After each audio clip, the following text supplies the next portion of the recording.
11월 2일 화요일 가정예배를 하나님 앞에 올려드리도록 하겠습니다. 다 같이 사도신경으로 신앙을 고백하도록 하겠습니다. 나는 전능하신 아버지 하나님, 천지의 창조주를 믿습니다. 나는 그의 유일하신 아들 우리 주 예수 그리스도를 믿습니다.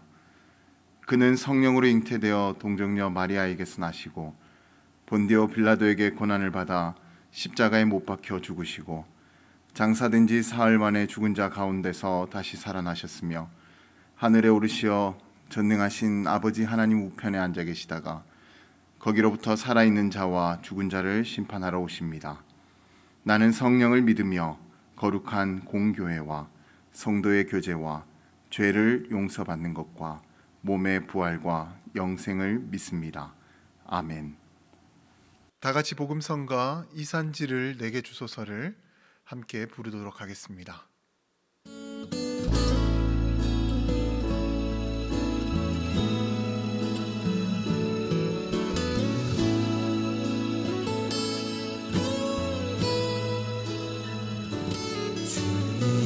주님이 주신 땅으로 한 걸음씩 나아갈 때에 수많은 적들과 견고한 성이 나를 두렵게 하지만 주님을 신뢰함으로 주님을 의지함으로 주님이 주시는 담대함으로 큰 소리 외치며 나아가네. 이 산지를 내게 주소서. 그날에 주께서 말씀하신 이제 내가 주님의 이름으로 그 땅을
오늘 우리 가정에게 허락하신 하나님의 말씀은 사사기 1장 12절로부터 13절까지의 말씀입니다. 세벨이라 갈렙이 말하기를 기랴세벨을 쳐서 그것을 점령하는 자에게는 내 딸 악사를 아내로 주리라.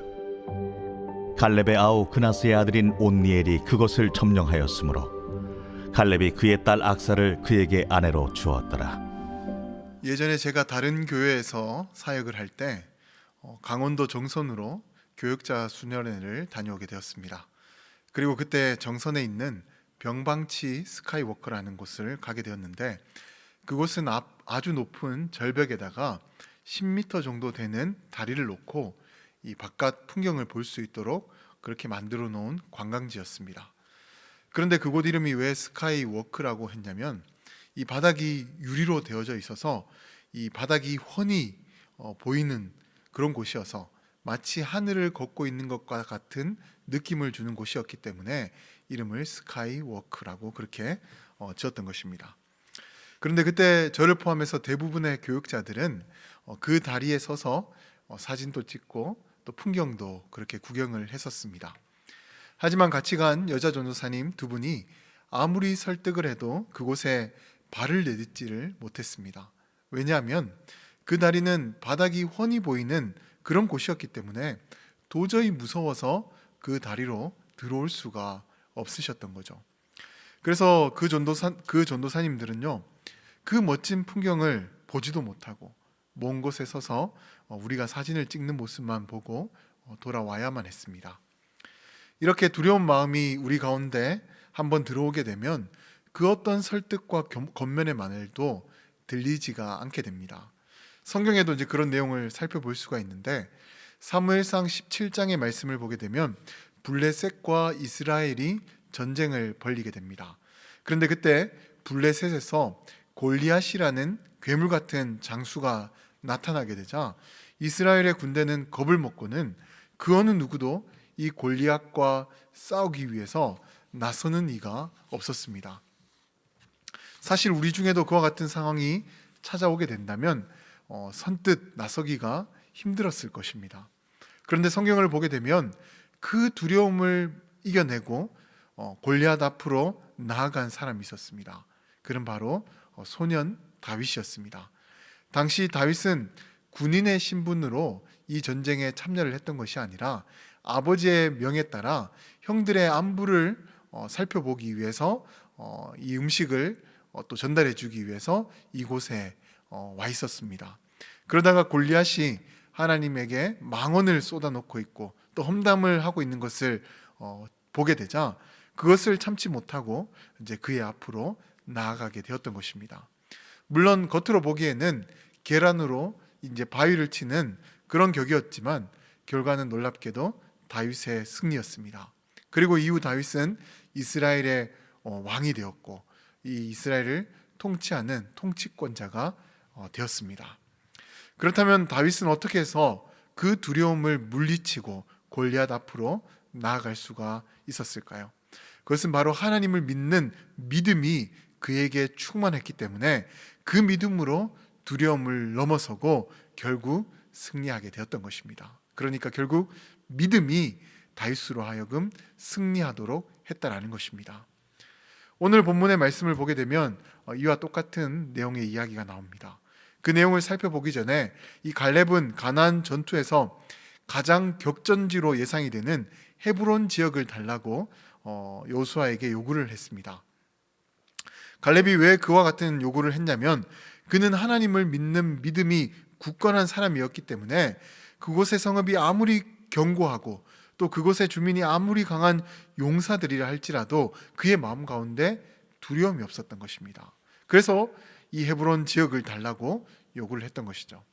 그런데 문제는 이 헤브론의 도시 중에 기럇세벨이라는 지역은 쉽게 정령을 할 수가 없었다라는 거예요. 왜냐하면 이 기럇세벨이 헤브론 지역 중에서도 가장 중요한 요충지였고 또한 기럇세벨이라는 뜻이 체계 도시라는 그런 뜻인데 그 도시에 가나안 족속들의 전쟁 기록물이나 이 중요한 자료들이 보관되어 있었을 것이라고 보는데 그 때문에 이 도시는 이 철통과 같은 그런 방어의 도시였다고 그렇게 학자들은 이야기를 합니다.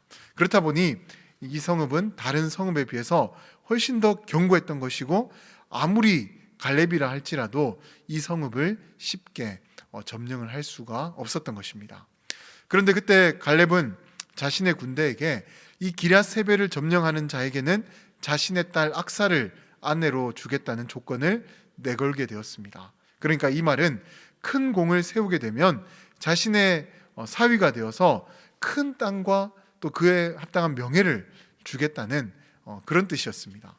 그런데 그때 누가 나서게 되냐면 이 갈렙의 조카인 온니엘이 나서서 이 기럇세벨을 점령하고 악사를 자신의 아내로 맞이하게 되었습니다.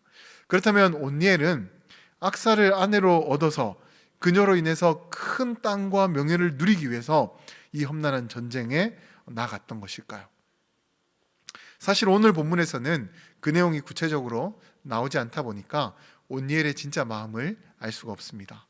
그러나 사사기 3장을 보게 되면 온니엘이 이스라엘의 첫 번째 사사가 되어서 메소포타미아 왕 구산 리사다임을 물리치고 이스라엘을 구원한 그 모습을 보았을 때, 그는 단순히 이 부와 명예와 땅을 차지하기 위해서 그 험난한 전쟁으로 뛰어들었던 것이 아니라 갈렙처럼 하나님을 향한 믿음이 충만했기 때문에 그 믿음으로 두려움을 무릅쓰고 나아갔던 것을 알 수가 있습니다.